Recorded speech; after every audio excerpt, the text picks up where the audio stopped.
हमको तो ये नहीं समझ आती सरकार करना क्या चाह रही है। जो भी करना चाहती है वो हम वो लिखित में दे रहे हैं, क्योंकि हम भी सुप्रीम कोर्ट जाने के लिए बाधित है, हम भी चले जाएंगे।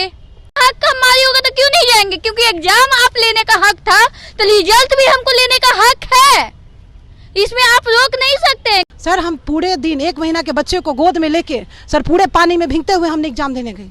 इतनी मेहनत करने के बाद अगर आज मुझे कह दिया जाए कि आप रिजल्ट से बाहर हैं, तो सर मुझे क्या नहीं लग रहा है कि हम लोग इतना प्रताड़ित हो चुके हैं कि लोग मरने पर मजबूर हो जाएंगे। सबसे पहले तो रिजल्ट आएगा नहीं आएगा इसका स्पष्ट कोई नोटिस हमको ऑफिशियली चाहिए। ये हवाबाजी में जो बातें हो रही हैं, रिजल्ट नहीं आएगा, रिजल्ट रोका जाएगा, पेंडिंग में डालेंगे, सीट रिजर्व करेंगे, ये सारी बातें जो ऑफिसर्स भी जो बोल रहे हैं वो सिर्फ और सिर्फ मीडिया के सामने है बात। ये बात कभी भी लिखित रूप में ये लोग अपने वेबसाइट पे ऐड ही नहीं कर रहे हैं। तो ये पहले टैग कर देना इस बात को।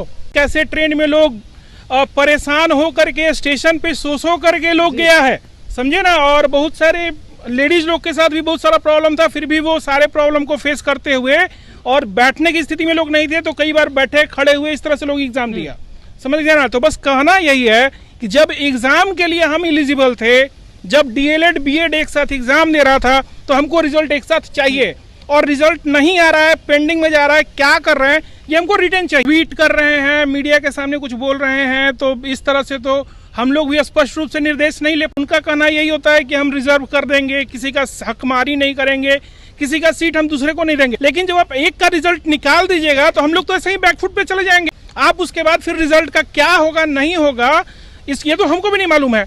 और फिलहाल जो इन्होंने सुप्रीम कोर्ट से जो इन्होंने सलाह ली है कि हम इस पे क्या करें, तो उस पर सुप्रीम कोर्ट स्पष्ट रूप से बोला है कि आप जो विज्ञप्ति दिए हैं उस पे हम नो कमेंट करते हैं, मेरा कोई कमेंट उस पे नहीं है। अब ये निर्णय यहाँ की सरकार को लेनी है, शिक्षा विभाग को लेनी है, और सबसे पहली बात बीपीएससी एग्जाम कंडक्ट करने के लिए ऑथोराइज्ड थे, उन्होंने एग्जाम लिया तो उनको तो रिजल्ट देना ही है। एग्जाम लिए हैं तो रिजल्ट दीजिए। ऐसा कभी हुआ है कि एग्जाम होने के बाद आधे का आप रिजल्ट दे दीजिएगा, आधे का आप रोक दीजिए। लोकतंत्र है, लोकतंत्र में सारे लोग के पास बहुत पावर है, समझे ना। यहाँ क्या है, विधायिका है, कार्यपालिका है। हम सरकार से पूछना चाहते हैं वो क्या करना चाह रही है, ये बताइए ना। वो क्लियर क्यों नहीं कर रही है कि हम बीएड को बाहर करेंगे कि अंदर करेंगे।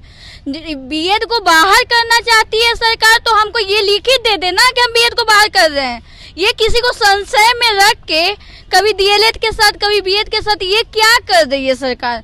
कभी ट्वीट करती है कि बीएड को बाहर कर दिए, कभी ट्वीट करते हैं कि अभी हम सरकार, हमको तो ये नहीं समझ आती सरकार करना क्या चाह रही है। जो भी करना चाहती है वो हम वो लिखित में दे रहे हैं, क्योंकि हम भी सुप्रीम कोर्ट जाने के लिए बाधित है, हम भी चले जाएंगे। हक हमारी होगा तो क्यों नहीं जाएंगे, क्योंकि एग्जाम आप लेने का हक था तो रिजल्ट भी हमको लेने का हक है, इसमें आप रोक नहीं सकते। कुमार ही तो बोलते हैं ना कि बेटियों के लिए हम खड़े हैं। हम सारी बेटियां, सारी बहनें इतनी परेशान हैं सर, कितनी सारी बहनें का मेरे पास फ़ोन आता है कि मैम मुझे लगता है मैं सुसाइड कर लूँ। मैं परेशान हो चुकी हूँ, क्योंकि नहीं मैं पेपर 2 क्वालिफाई हूँ जो 6 to 8 में फॉर्म भर सकती हूँ, और नहीं मेरा कम्बिनेशन है सब्जेक्ट का जो स्टेट में फॉर्म भर सकती हूँ। ना मैं 6 to 8 में जाऊँगी, ना मैं स्टेट में जाऊँगी। 1 to 5 में मैंने जो मेहनत किया, अब बहुत सारी ऐसी महिला हैं सर जो प्रेगनेंसी 9th मंथ जिनका चल रहा था, वो एग्जाम के बगल में एक महिला थी जो 9वां मंथ उसका चल रहा था। सोचिए उसमें उठ बैठ हम पूरे दिन 1 महीना के बच्चे को गोद में लेके सर पूरे पानी में भीगते हुए हमने एग्जाम देने गए। इतनी मेहनत करने के बाद अगर आज मुझे कह दिया जाए कि आप रिजल्ट से बाहर हैं, तो सर मुझे क्या नहीं लग रहा है कि हम लोग इतना प्रताड़ित हो चुके हैं कि लोग मरने पर मजबूर हो जाएंगे, क्या सुसाइड करने पे मजबूर कर। मैं से यही कहना चाहती हूँ, माननीय नीति का हाथ जोड़ के उनसे निवेदन करती हूँ कि सर जैसे आपकी एनसीटी गाइडलाइन के अनुसार हमने बीएड किया, सर कर्जे लेके हमने बीएड किया है, मुझे बीएड का पैसा भी अभी तक नहीं चुकाई हूँ, वो भी मुझे देना है। सर हम लोग कितने सहेंगे सर दर्द, हम लोग को दर्द को समझे सर।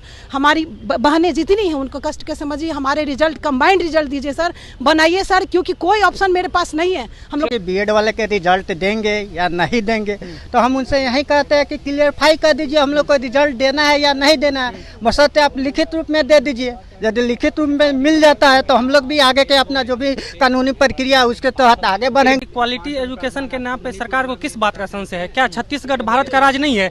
जब वहाँ टीचर का बहाली हो रहा है सर, वहाँ का नोटिफिकेशन जो था सुप्रीम कोर्ट के जजमेंट से पहले का था, ठीक है सर।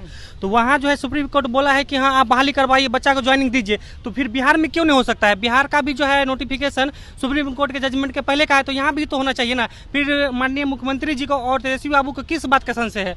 इतना टॉर्चर हो चुका है हम लोगों का कि क्या कहें।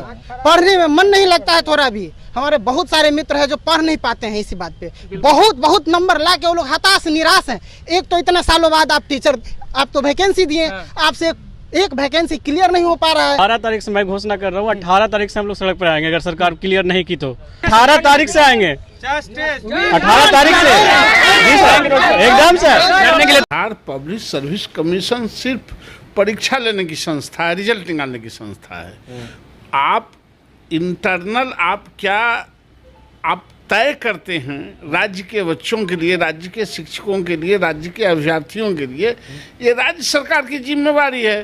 तो बिहार पब्लिक सर्विस कमीशन को आपने दिया कि आप एग्जामिनेशन कंडक्ट करा दें, तो वो कंडक्ट करा लिया, अब उसका रिजल्ट निकालेगा। आप बीपीएड के लीजिएगा कि डीपीएड के लीजिएगा कि बीएड के लीजिएगा कि घास करने वाला के लीजिएगा कि विद्वान के लीजिएगा, ये फॉर्म भराने तक की भी प्रक्रिया राज्य सरकार ने किया है। तो जिसका फॉर्म भराया उसको बिहार पब्लिक सर्विस कमीशन ने लिया, ये बाकी निर्णय नहीं ले रहे हैं फाटक जी, तो फंसा हुआ है। बच्चे का भविष्य नहीं, बिहार के भविष्य अंधकार में है। जब शिक्षक की बहाली में आप कहते हैं, सुप्रीम कोर्ट ने कह दिया है, एक टिप्पणी दे दिया है कि उसमें हम जो टीचर्स ट्रेनिंग किया है 30-35 लाख के वकील रखे हैं, तो आपको संशोधन में जाना ना चाहिए कि हमको अगर इंटरमीडिएट स्टैंडर्ड के पास टीचर चाहिए, यही आपका रूल्स है। हमको एमए पीएचडी मिल जाए तो खराब हो जाएगा, गड़गड़। अरे हमको हायर डिग्री के लिए रोक नहीं ना हो सकता, लोअर डिग्री के लिए बैरियर होता है। हायर डिग्री तो हमको बढ़िया है। तो जब आप हायर डिग्री को आप छांट दीजिएगा कि सुप्रीम कोर्ट ने कह दिया, आप सबके टीचर के मुद्दे पर उसको हरास करना रहता है, तो सुप्रीम कोर्ट जाइएगा, 35 लाख के वकील रखिएगा।